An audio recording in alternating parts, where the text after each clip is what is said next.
I'm live.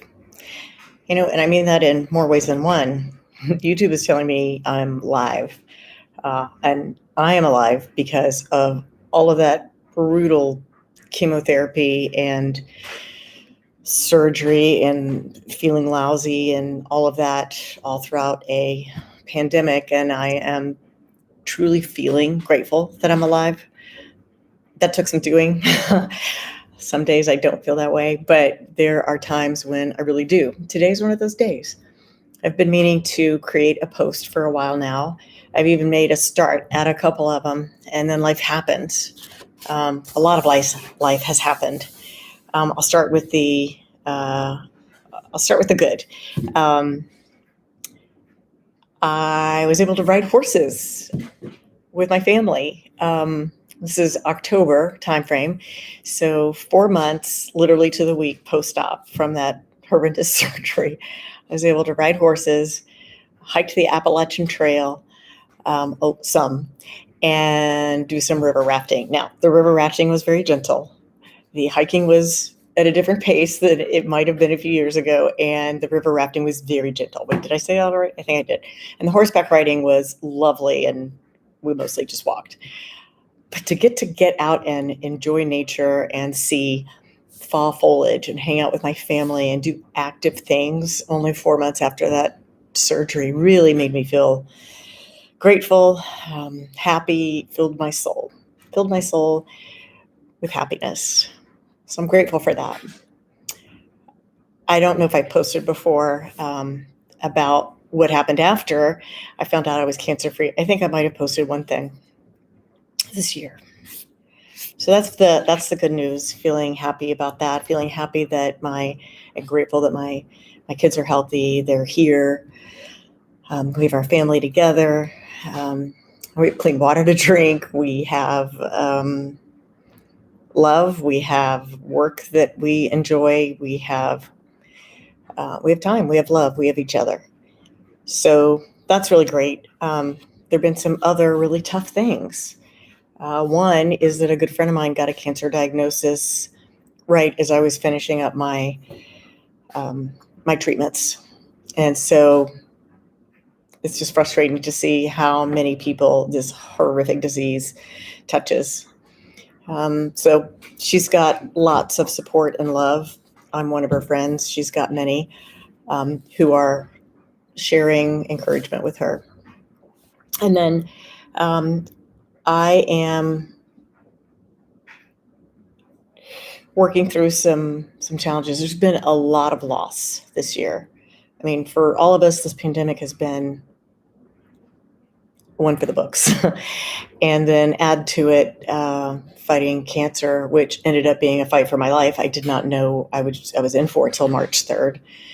And I'm grateful I'm here to talk about it. I'm grateful I have an ostomy bag that sometimes leaks and gives me problems, and it's always itching my skin underneath the little sticky. But if I didn't have that, I wouldn't be here. So I've named her Claire. Her name is Claire. The ostomy is Claire. Just came to me. Claire. And when it's not going right, I try to look at it like be grateful.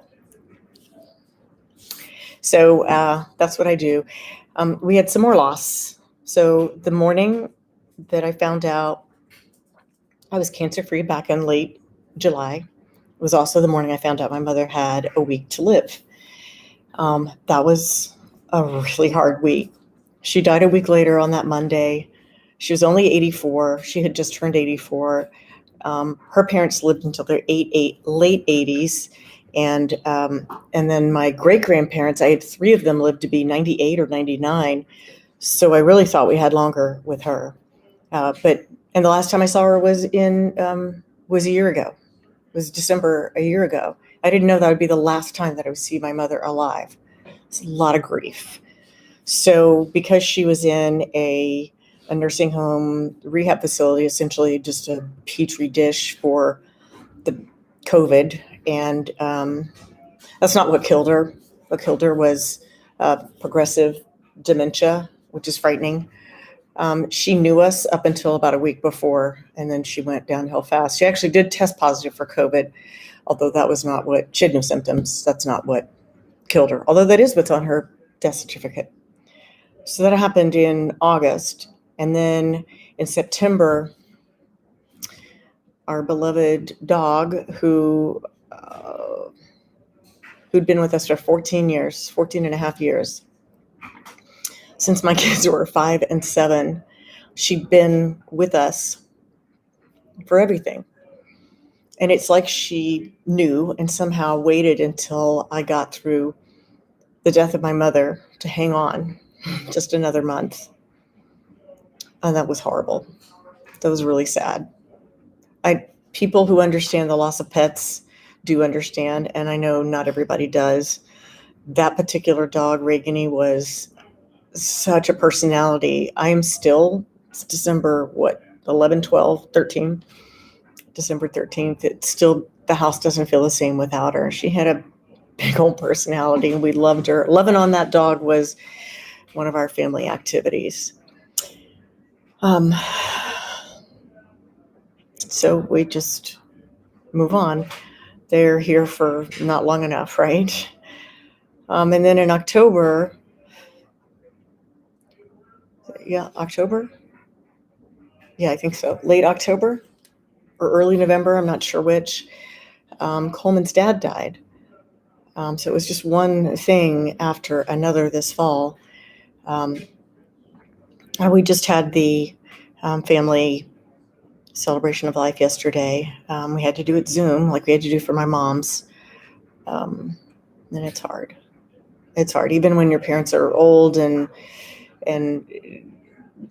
death is near. It does not make it easy. You still miss them, even if you're not surprised that they're at the end of their lives. So I want to send words of gratitude. I heard today, one of the best things I heard was to stay in the moment, think of what is good in this moment. So today I'm grateful for my health, that my kids are here and they're healthy, that my husband and I are healthy, grateful that we have work that we can do that goes well, grateful we have a home, grateful for clean drinking water. A lot of people in the world don't have those things. And easy way to stay in the moment is just stay gratitude focused on right this minute what's good. Because when we think about the future, that's when we start worrying.